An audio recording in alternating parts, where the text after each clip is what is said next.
Welcome to Balaji ಮನೆ. ನಾನು ಗಾಯತ್ರಿ ವೆಂಕಟೇಶ್. ಇವತ್ತು ಉದ್ದಿನಬೇಳೆ ಮತ್ತು ಕಡಲೆಬೇಳೆ ಚಟ್ನಿ ಪುಡಿನ ಮಾಡಿ ತೋರಿಸ್ತಾ ಇದ್ದೀನಿ. ಮೊದಲನೇ ಬಾರಿ ನಮ್ಮ ಚಾನಲನ್ನು ನೋಡ್ತಾ ಇದ್ದರೆ ಪ್ಲೀಸ್ ಸಬ್ಸ್ಕ್ರೈಬ್ ಆಗಿ. ಉದ್ದಿನಬೇಳೆ ಕಡಲೆಬೇಳೆ ಚಟ್ನಿ ಪುಡಿಗೆ ಮಾಡಬೇಕಾಗೋ ಸಾಮಾನುಗಳು: ಒಂದು ಸೇರು ಕಡಲೆಬೇಳೆ, ಇದು ಈ ಗ್ಲಾಸಿಂದ ಒಂದು ಗ್ಲಾಸು ಉದ್ದಿನಬೇಳೆ ಹಾಕಿದ್ದೀವಿ. ಈಗಿದು 2 ಲೋಟ ಖಾರ ಪುಡಿದು, ಖಾರ ಪುಡಿದು. ಆಮೇಲೆ ಇದರಿಂದ 2 ಲೋಟ ಶೇಂಗಾ, ಇದು ಅರ್ಧ ಜೀರಿಗೆ, 100 ಗ್ರಾಮು ಹವೀಜ, ಒಂದು ಇಷ್ಟು ಹುಣಸೆಹಣ್ಣು, 100 ಗ್ರಾಮ್ ಹುಣಸೆಹಣ್ಣು, ಮತ್ತು ಒಂದಿಷ್ಟು ಕರಿಬೇವು ಜಾಸ್ತಿನೇ ಬೇಕು.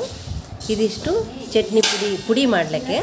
ಆಮೇಲೆ ಒಗ್ಗರಣೆದು ಮತ್ತೆ ತೋರಿಸ್ತೀನಿ. ಸಣ್ಣ ಉರಿ ಮೇಲೆ ನಿಧಾನಕ್ಕೆ ಹುರಿಬೇಕು ನೋಡಿರಿ. ಇನ್ನು ಹುರಿತಾ ಇದ್ದಾರೆ.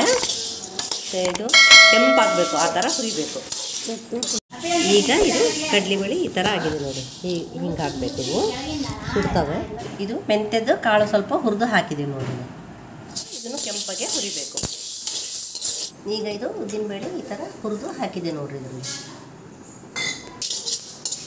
ಈಗ ಜೀರಿಗೆನ ಹುರಿಬೇಕು, ಕೆಂಪಾಗೆ ಹುರಿಬೇಕು. ಇದನ್ನು ಕೆಂಪಾಗಬೇಕು.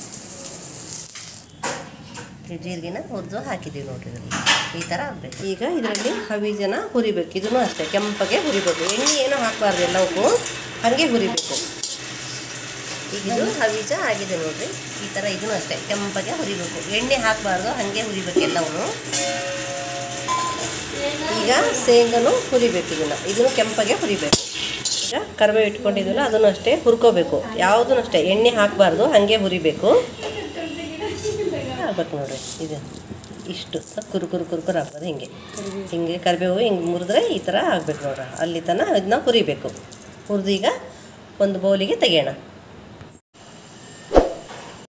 ಈಗ ಇದು ಹುಣಸೆಹಣ್ಣು ಹಾಕಿದೆ ನೋಡಿರಿ. ಈ ಹುಣಸೆಹಣ್ಣ ಎಣ್ಣೆ ಹಾಕಿ ಚೆನ್ನಾಗಿ ಹುರಿಬೇಕು. ಇದನ್ನು ಅಷ್ಟೇ ಕುರುಕುರು ಆಗಬೇಕು, ಆ ಥರ ಹುರಿಬೇಕು ನೋಡಿರಿ. ಈಗ ಇದು ಆಗಿದೆ ನೋಡ್ರಿ. ಇದನ್ನು ಆರ್ಲಕ್ಕೆ ಇಡಬೇಕು. ಈಗ ಇದೆಲ್ಲ ನಾವು ಹುರಿದು ಇಟ್ಕೊಂಡಿದ್ದೀವಲ್ಲ, ಇದರಲ್ಲಿ ಕಡಲೆಬೇಳೆ, ಉದ್ದಿನಬೇಳೆ, ಜೀರಿಗೆ, ಹವೀಜ, ಕರಿಬೇವು ಎಲ್ಲ ಹಾಕಿದ್ದೀವಿ. ಈಗ ಇದನ್ನೆಲ್ಲ ಏನು ಮಾಡಬೇಕು ಅಂತಂದರೆ ಹೋಗಿ ಜಿನ್ನಿಗೆ ಹಾಕಿಸ್ಕೊಂಡ್ಬರ್ಬೇಕು. ಜಾಸ್ತಿ ಇದೆಯಲ್ಲ ಅದಕ್ಕೋಸ್ಕರ ಇವನ್ನೆಲ್ಲ ಹೋಗಿ ಜಿನ್ನಿಗೆ ಹಾಕ್ಸ್ಕೊಂಡ್ಬರ್ಬೇಕಂದ್ರೆ ಇದು ಉಪ್ಪಿಟ್ಟು ರವೆ ಇರ್ತದಲ್ಲ ಅದಕ್ಕಿಂತ ಚೂರು ದಪ್ಪನಂಗೆ ಹಾಕಿಸ್ಕೊಂಡು ಬರಬೇಕು. ಈಗ ಇದು ಚಟ್ನಿ ಪುಡಿಗೆ ಒಗ್ಗರಣೆ ಹಾಕೋದು. ಎಣ್ಣೆ ಹಾಕಬೇಕು. ಎಣ್ಣೆ ಹಾಕಿದ ಮತ್ತು ಸಾಸಿವೆ ಹಾಕಬೇಕು. ಈಗಿದು ಸಾಸಿವೆ ಹಾಕಿದೆ ನೋಡಿ. ಇದು ಚಟಪಟ ಅನ್ನಬೇಕು. ಈ ಚಟಪಟ ಅಂದಿದೆ. ಇದರಲ್ಲಿ ಜೀರಿಗೆ ಹಾಕಿದೆ ನೋಡಿ. ಇದರಲ್ಲಿ ಕರಿಬೇವು ಹಾಕಿದೆ ನೋಡಿ. ಮತ್ತು ಒಣ ಮೆಣಸಿನ್ಕಾಯಿನ ಸ್ವಲ್ಪ ಹಾಕಬೇಕು. ಈಗ ಸ್ವಲ್ಪ ಕೈ ಹಾಕಿಬಿಟ್ಟು ಈಗ ಇದಕ್ಕೆ ಇಂಗನ್ನ ಹಾಕಬೇಕು. ಈಗ ಇಂಗು ಹಾಕ್ತಾಯಿದ್ದೀನಿ ನೋಡಿ. ಇಂಗು, ಮೆಣಸಿನ್ಕಾಯಿ, ಕರಿಬೇವು. ಈಗಿದು ಒಗ್ಗರಣೆ ಆರ್ಲಕ್ಕೆ ಇಡಬೇಕು. ಇದು ಶೇಂಗಾನ ಹುರಿದು ಇಟ್ಕೊಂಡಿದ್ವಲ್ಲ ಈ ಥರ ಪುಡಿ ಮಾಡಿ ಇಟ್ಕೋಬೇಕು. ಹುಣಸೆಹಣ್ಣು ಇಟ್ಕೊಂಡಿದ್ವಲ್ಲ ಅದನ್ನು ಮಿಕ್ಸಿಗೆ ಹಾಕ್ಕೋಬೇಕು.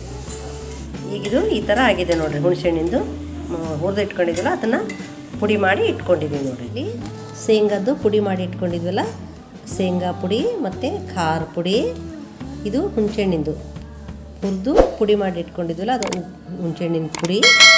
ಆಮೇಲೆ ಇದು ಉಪ್ಪು, ಬೆಲ್ಲನ ಹಾಕಿದ್ದೀವಿ ನೋಡ್ರಿ.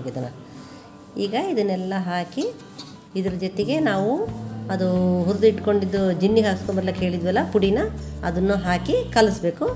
ಅದನ್ನು ಜಿನ್ನಿಗೆ ಹಾಕಲು ಕಳಿಸಿದ್ದೀವಿ. ಬಂದ ತಕ್ಷಣ ಹಾಕಿ ಕಲಸಿ ತೋರಿಸ್ತೀನಿ. ಈಗ ಇದು ಜಿನ್ನಿಗೆ ಹೋಗಿ ಹಾಕಿಸ್ಕೊಂಬಂದಿರೋದು ನೋಡಿರಿ. ಈ ಥರ ಆಗಿದೆ ನೋಡಿ ಹಿಟ್ಟು. ಇದು ರವೆ ಮತ್ತು ಹಿಟ್ಟು ಎರಡೂ ಇರ್ತದೆ, ಮಿಕ್ಸ್ ಇರ್ತದೆ. ಇದು ಆ ಥರ ಹೇಳಿದರೆ ಹಾಕ್ಕೊಡ್ತಾರೆ ಇವರು. ಈಗ ಇದನ್ನು ಒಂದು ಬೇಸನ್ ಪುಟ್ಟಿನಲ್ಲಿ ಹಾಕ್ಕೋಬೇಕು. ಬಿಟ್ಟು ಈಗ ನಾವು ಇದೆಲ್ಲ ರೆಡಿ ಮಾಡಿ ಇಟ್ಕೊಂಡಿದ್ವಲ್ಲ, ಉಪ್ಪು, ಖಾರ, ಬೆಲ್ಲ, ಮಸಾಲೆ ಎಲ್ಲ ಹಾಕಿ ಇಟ್ಕೊಂಡಿದ್ವಲ್ಲ, ಇದನ್ನು ಈಗ ಇದರಲ್ಲಿ ಹಾಕಬೇಕು.